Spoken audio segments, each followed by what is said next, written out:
সকাল আমার প্রিয় পরিবার। তো তোমরা সবাই কেমন আছো? আশা করি সবাই ভালো আছো, সুস্থ আছো, আর আমরাও ভালো আছি। তো আজকে সকালটা শুরু করলাম মাঝামাঝি দিয়ে। একটু যেহেতু দেরি করে উঠেছি, কালকে একটু রাতে দেরি করে ঘুমানো হয়েছিল। আসলে বাচ্চাগুলো যেদিন হচ্ছে দুপুরবেলা ঘুমায়, সেদিন রাতে কিন্তু দেরি করে দেয় অনেক, ঘুমাতে বললেও ঘুমায় না। আমিও তেমনটা ওদের পাশে বসে থাকি। তখন আবার কি করি, যখন দেখি যে 11:30 বেজে গেছে, ঘুমাচ্ছে না, তখন যে যার মতো করে একটা হাতে বই ধরিয়ে দিই। ব্যাস, বই পড়তে থাকো, যেহেতু ঘুম আসছে না তাহলে বসে বসে বই পড়ো। আমিও এরকমই করি। তারপর আমিও পাশে বসে থাকি।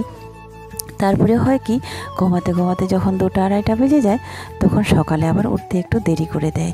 তো আজকেও তেমনটা, একটু দেরিতে উঠেছি। দেরিতে উঠে কি করেছি, সব বাসন টাসন নিয়ে একেবারে সোজা চলে এসেছি।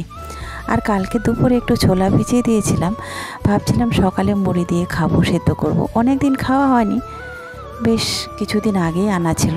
আসলে ছোলা টোলাগুলো আনা থাকে, কিন্তু কখন যে কোন কৌটায় রাখি ভোলা মনটা ভুলেই যায়, আর খুঁজেই পায় না। যখন আবার সব কৌটা টোটা পরিষ্কার করতে গিয়ে দেখি যে না, এটাই তো কটা ছোলা আছে। তেমনটা কালকেও দেখেছিলাম। দেখার পরে সঙ্গে সঙ্গে জলে ভিজিয়ে দিয়েছিলাম। অবশ্য আরও আছে, সেগুলো যে কবে বের করব আর মনেই থাকবে না। যখন সেদ্ধ করার জন্য নিয়ে আসলাম, রিয়া তখন বলল যে মা, একটা আলু দেব। ও আবার আলু আর একটা পেঁয়াজ কেটে রেখে দিয়েছে। তো বাস ওইভাবে রান্না করলাম। ওইভাবে নাকি ওর খেতে ভালো লাগে। আলুটা আমি খাবো না, বেছে বেছে আমি ছোলাটা নিয়ে নেব। তো ওরা যেটা পছন্দ করবে ওটাই, যেহেতু খেতে চেয়েছে, আলুটা না দিয়ে কি আর পারি, তাই করেছি। তো চলো এবার চলে যাব রান্নার কাছে। মাঝামাঝি সব কিছু কমপ্লিট। আর এই যে চালটা দেখতে পাচ্ছ, এই চালটা যখন আমি বাবার বাড়িতে নিয়ে আসছিলাম, সেই বস্তাগুলোর মধ্যেই ছিল। তো বেশ ওখান থেকে বের করাই হয়নি। আজকে মনে হলো যে না, কৌটাগুলো কি আছে সব পরিষ্কার করে এবার কৌটাগুলোয় চালটা ভরি, তাহলে এখানে বেশ ভালো থাকবে। আর বস্তার মধ্যে হাওয়া বাতাস ঢুকে গেলে পোকা টোকা লেগে যেতে পারে। তবুও 1-2 করে নিম পাতা ছড়িয়ে দিলে ভালো হয় উপরে। যেহেতু এখন নিম পাতা কোথাও নেই আমার আশেপাশে, তাই আনতেও পারিনি। দিলে ভালো হতো, পোকাটা লাগতো না। ঘরে যখন ছিলাম তখন কিন্তু আমরা একটা মাটির ঘাড়ার মতো বানাতাম, সেটাকে সারা বছরের চাল সংগ্রহ করতাম, দিয়ে উপরে কী করতাম, নিম পাতা দিয়ে দিতাম, ব্যাস থেকে যেত 1 বছর মতো। তো চলো, সব কিছু শেষে এবার চলে এসেছি রান্না করতে। তো এখানে পটল ছিল। এবারের পটলগুলো যে এনেছে বড় বড়, এটা মনে হয় চালানি। এটার কিন্তু অতটা একটা স্বাদ হয় না। দেশি পটলগুলো যে আছে, ছোট হলেও কিন্তু তাদের স্বাদ আলাদা হয়, খুব টেস্টি হয়। বেশ কদিন আগের কটা পুঁই শাক ছিল, ভাবছি সব কিছু দিয়ে একটা ঘন্ট করব। তবে এর মধ্যে একটা মাছ দিলে ভালো হতো, তবে মাছ মাংস আজকে কিছুই নেই। চলো আজকে সবজিটাই রান্না করি। বেশ কদিন ধরে ভালোই খাওয়া যাচ্ছিল, কারণ বাড়িতে অতিথি ছিল, এরে ও আসলো। তোমরা শুনতেই পেরেছ কটা দিন ধরে, যা তোমরা বললে তোমাদের কমেন্টে, অনেক কিছু। আশা করি ওই ভিডিওটা সবাই দেখেছো।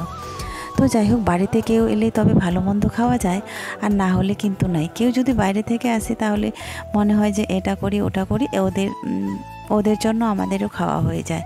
তবে আজকে কিছুই নেই। চলো আজকে এমনিতেই পটল আর পুঁই শাক ছিল, আলু, সব কিছু দিয়ে একটা ঘন্ট করে রান্না করব। বেশ কদিন হলো বাচ্চাগুলো ঠিকঠাকভাবে স্কুলে যেতে পারছে না। এদিকে 23 তারিখ থেকে পরীক্ষা, কি হবে জানি না। আবারও দেখতে দেখতে পরীক্ষা চলে এলো। একটা মাস তো সেদিকেই কাটিয়ে আসলাম, একটা মাস তো ছুটিতেই চলে গেল। টিউশনি আর পড়াই হলো না। এখন যদিও শুরু করেছে, তো কখনো কোনো দিন আসে, তো কোনো দিন আসি না। একটাই চাপ, সবসময় ওদের পড়াটারই থাকে। পরীক্ষা আসলে ওদের যতটা না ভয় লাগে, তার থেকে দ্বিগুণ ভয় লাগে আমার। কি হবে না হবে, কত কি হলো, এইসব নিয়ে ভাবতে ভাবতে দিন চলে যায়। ওরা তো বোঝেই না। ওরা যদি বুঝতো তাহলে তো ওদের এই কথাটাই বলতে হতো না যে পড়তে বস পড়তে বস। জানি না এই কথাটা ওরা কবে থেকে বুঝবে, আবার বুঝতেই শিখবে। কখনো কখনো মনে হয় যে সত্যি এরা যদি ছোটোবেলা থেকে বুঝে যেত, একসঙ্গে এত চাপার মাথায় নিতে পারছি না। কখনো এরকম বিরক্ত হয়ে যায়। তো যেহেতু মোবাইলে এডিটিংয়ের কাজ হচ্ছিল, তোমাদেরকে আর ফুল রান্নাটা দেখাতে পারলাম না। এদিকে এডিট হচ্ছে, এদিকে রান্নাও চলছে, সব কিছু মিলে একসঙ্গে। তো দেখো, এখানে দিয়ে দিয়েছি একটা আলু, পুঁই শাক আর পটল, আর দিয়েছি একটু মসুর ডাল। যেহেতু একটাই তরকারি, তো একটা তরকারি যদি একটু ভালোভাবে রান্না না করি তাহলে আর ভাত খাওয়াই হবে না। এখানে ছিল শুশুনি শাক ভাজা, জানোই ওটা হলে আর আমার কিছুই লাগবে না। যদি শুশুনি শাকের একটা ভাজা হয় আর যদি সাথে একটা আলু মাখা থাকে, ব্যাস হয়ে গেল। আর এখানে দুটো ডিম ভেজে নিয়েছি, দুটো ডিমের অমলেট। অনেক দিন পর ডিম ভাজা হলো, তোমরাও দেখোনি তাই না? অনেক দিন হয়ে গেল ভিডিওতে, তোমরাও দেখতে পাচ্ছ না যে ডিম খাই। আসলে ডিমটা আমার খুব একটা পছন্দ না। যেদিন আমি ডিম তরকারি রান্না করব সেদিন কিন্তু আমার পেটই ভরবে না, খাওয়াই হবে না। তবে ভাজাটা একটু একটু ভালো লাগে। আমার ডিমটা কীভাবে ভালো লাগে বলুন তো? ডিমটা ভালো লাগে আমার যদি পান্তা ভাত খাই আর গরম গরম ডিম ভাজা, তাহলে কিন্তু দারুণ লাগে। আর যদি হয় তাহলে আলু মাখা ভাত ডিম ভাজা, এতেও ভালো লাগে। আগে ভালো লাগতো, কিন্তু এখন আর না, ডিমের প্রতি আর কোনো রুচি নেই, খেতে ইচ্ছা করে না ডিম। তবে একটু যদি সব কিছু সবজির সঙ্গে যদি মাছে হয়, মাছের ঝোলটা, তাহলে কিন্তু আমার ব্যাস জমে যায়, আর কিচ্ছু লাগে না। দেখতে দেখতে চলে এসেছি খেতে। তো চলো, আজকে যেহেতু একটাই তরকারি আর বেশি কিছু তোমাদেরকে দেখাইনি। ডিম ভাজা, একটা তরকারি, শাক ভাজা, বাস। শাক ভাজা তো আমার বাচ্চাগুলো মুখেই তুলবে না। আগে রিয়া যদি একটু একটু খেত, আর খাবে না। রাজিয়াকে বেশ কদিন ধরে খাইয়ে দিতে হচ্ছিল। শাকটা আমি চুপ করে ভাতের ভিতরে ঢুকিয়ে দিতাম। বলুন তো আপনারাই, একটু যদি শাক না খায় তাহলে কি শরীরে কি কিছু থাকে বলেন? শাক সবজি এরা মোটেও খেতে চায় না। দেখতে দেখতে এবার বাজে হচ্ছে 6:30। একটু বেরিয়েছি কেন বলুন তো? অনেক দিন ধরে ভাবছি আমার 2021-এর ব্লগিং, যতদিন ব্লগ করছি আমার একটা মোবাইল ছাড়া আমার কোনো যন্ত্রপাতি কিছুই নেই, সেটা তোমরা খুব ভালো সুন্দরভাবে জানো। ভয়েস দিচ্ছি আমি এমনিতেই, কোনো মাইক ভয়েস ওভার ব্যবহার করি না। ব্যাস, এটা গেল। তারপরে আমার কোনো স্ট্যান্ড ছিল না, তবে প্রিয়ার বাড়ি থেকে আসার পরে একটা কিনেছিলাম। আর একটা টাইফয়েড যদিও আমাকে পাঠিয়েছিল একজন আমার, তো সেটাও ছিল মনে হয় কম দামে ছিল। আর অনলাইন থেকে কেনা জিনিস খুব কমেই ভালো পাওয়া যায়। অনেক খোঁজাখুঁজির পর যদি একটা ভালো হয়, তো সেটা অবশ্য টিকে নিয়ে 1 দিন না 2 দিন ব্যবহার করেছিলাম, তারপরে ওটা নিজে থেকেই যেন ভেঙে ভেঙে খুলে পড়ে গেছে। তো ভাবছি আজকে ওটাই নিব। তো চলে এসেছি এবার কালেক্ট্রিকে। এটা হলো রাতের কালেক্ট্রিক, মেদিনীপুর শহর।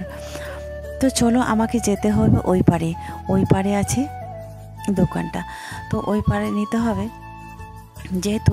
তো বাচ্চাগুলোকে দুজনকে নিয়ে গেছি। তোমরা সবাই বলো কমেন্টে শুধু রিয়াকেই নিয়ে যাও, আর শুধু সবসময় রিয়ার কথাই বলো। তাই সত্যি খুব সুন্দর কথা বলেছ, আমারও সেটা মনেই ছিল না। আমি ভাবতাম যে ওকে রেখে যাব বাড়িতে, ততক্ষণে পড়বে কিংবা আর কিছু করবে, আর আমি টুক করে চলে আসব, কিন্তু সেটা তো হয় না। সত্যি তো, তারও তো একটা মন আছে না? তাই এখন থেকে ভেবেছি যেখানে যাব দুজনকেই নিয়ে যাব, কারণ আমার দুই পাশে দুটো পৃথিবী। আমি মনে করি আমার দুপাশে দুটো হাত, এরাই তো আমার সব কিছু। ছেড়ে গেলে যদিও আমার কষ্ট হয়, কারণ আমি মা, ছোটোটাকে রেখে যাই। আর বড়টাকে একটু কেন নিয়ে যায় জানেন তো? ও একটু দেখতেও পায়, ভালো মন্দ জিনিসটা দাম দরও করতে পারে, অনেক কিছু ব্যাপার আছে। আরও ব্যাপার আছে, পয়সাটা যদি আমার ফোনে থাকে তাহলে সেটা ফোন পেতে দিতে হয় কিংবা তুলতে হয়। তো এরকম অনেক সমস্যা আছে যে যার কারণে আমাকে ওকে নিয়ে যেতে হয়। তো চলুন, এবার চলে এসেছি বাড়িতে। ওদেরকে বাইরে কিছুই খাওয়াইনি, শুধু একটা করে আইসক্রিম খাইয়েছি। তারপরে বিকেলে কিন্তু বাচ্চার জন্য খুব সুন্দর একটা খাবার চলে আসলো। তবে হ্যাঁ, এটা আমি কিনিনি, এটাও এসছে বাইরে থেকে পাঠিয়েছি। তো বাচ্চাগুলোর জন্য খুব সুন্দর এসছে একটা মোমোটা যদিও রিয়া খুব পছন্দ করে, ওর ফেভারিট একটা খাবার। তো এত দামি দামি খাবার আমি কখনোই কিনে খাওয়াতে পারবো না, কিন্তু কার জন্য? তবুও বাচ্চাগুলো কোনো দিক থেকে কমতি নেই, তবু যাই হোক খেয়েই চলেছে।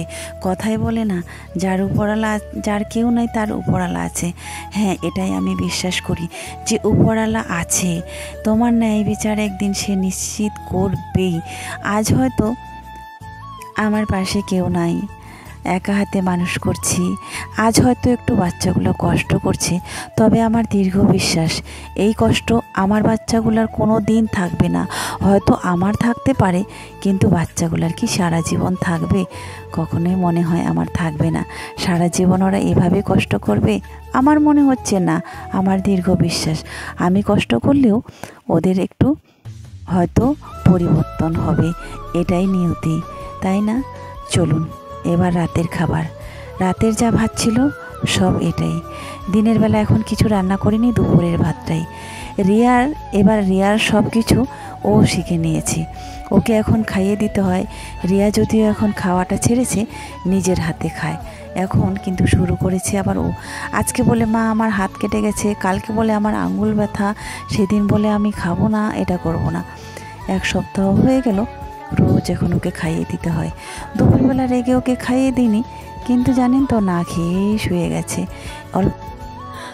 তো আজকের মতো বন্ধুরা এখান থেকে শেষ করছি। সবাই ভালো থাকবে।